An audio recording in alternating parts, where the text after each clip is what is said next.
റോഡുകളുടെ ശോചനീയാവസ്ഥ പരിഹരിക്കണമെന്നാവശ്യപ്പെട്ട് വട്ടവട പഞ്ചായത്തിൽ കോൺഗ്രസ് ആഹ്വാനം ചെയ്ത ഹർത്താൽ പൂർണ്ണം. കടകമ്പോളങ്ങൾ അടഞ്ഞുകിടന്നു. പഞ്ചായത്ത് പരിധിയിലെ ഗതാഗതവും സ്തംഭിച്ചു. വിനോദസഞ്ചാര മേഖലയും നിശ്ചലമായി. രാവിലെ 6 മുതൽ വൈകിട്ട് 5 വരെയായിരുന്നു ഹർത്താലിന് ആഹ്വാനം ചെയ്തിരുന്നത്. തകർന്നു കിടക്കുന്ന റോഡുകളുടെ ടാറിംഗ് ജോലികൾ നടത്തണമെന്ന ആവശ്യമുന്നയിച്ചാണ് കോൺഗ്രസ് വട്ടവടയിൽ ഹർത്താലിന് ആഹ്വാനം ചെയ്തത്. ആവശ്യത്തിന്റെ പ്രാധാന്യം കൊണ്ട് തന്നെ പഞ്ചായത്ത് പരിധിയിലെങ്ങും ഹർത്താൽ പൂർണ്ണമായിരുന്നു. കടകമ്പോളങ്ങൾ അടഞ്ഞുകിടന്നു. സ്വകാര്യ വാഹനങ്ങൾ ഉൾപ്പെടെ നിരത്തിലിറങ്ങിയില്ല. ഇവിടുത്തെ റോഡുകളുടെ ശോച്യാവസ്ഥ കഴിഞ്ഞ കുറെ കാലങ്ങളായി നിലനിൽക്കുന്നതാണ്. പുനർനിർമ്മാണം സംബന്ധിച്ച് ഇടയ്ക്കിടെ പ്രഖ്യാപനങ്ങൾ ഉണ്ടാകാറുണ്ടെങ്കിലും ഒന്നും നടന്നില്ല. ഈ സാഹചര്യത്തിലാണ് ആവശ്യമുന്നയിച്ച് കോൺഗ്രസ് രംഗത്ത് വന്നത്. അവശ്യ സർവീസുകളെ ഹർത്താലിൽ നിന്നും ഒഴിവാക്കിയിരുന്നു. ഹർത്താൽ അനുകൂലികൾ റോഡിൽ കൊടിയും മറ്റ് സാധന സാമഗ്രികളും നിരത്തി ഗതാഗതം തടഞ്ഞതോടെ വിനോദസഞ്ചാര മേഖലയും നിശ്ചലമായി. റോഡ് നിർമ്മാണം ഇനിയും സാധ്യമാക്കിയില്ലെങ്കിൽ തുടർ പ്രതിഷേധ പരിപാടികൾ സംഘടിപ്പിക്കാനാണ് കോൺഗ്രസ് പ്രാദേശിക നേതൃത്വത്തിന്റെ തീരുമാനം.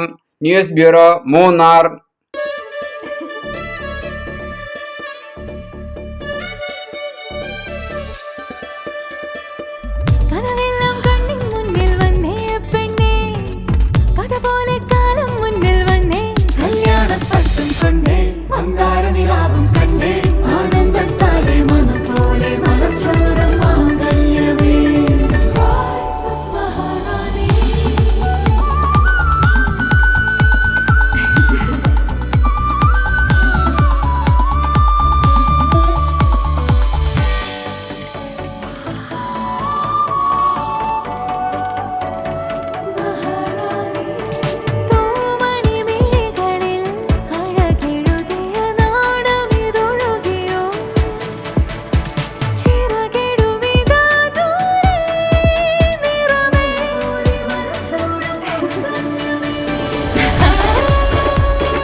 Brides of Maharani from Maharani Wedding Collections, Todupuzha.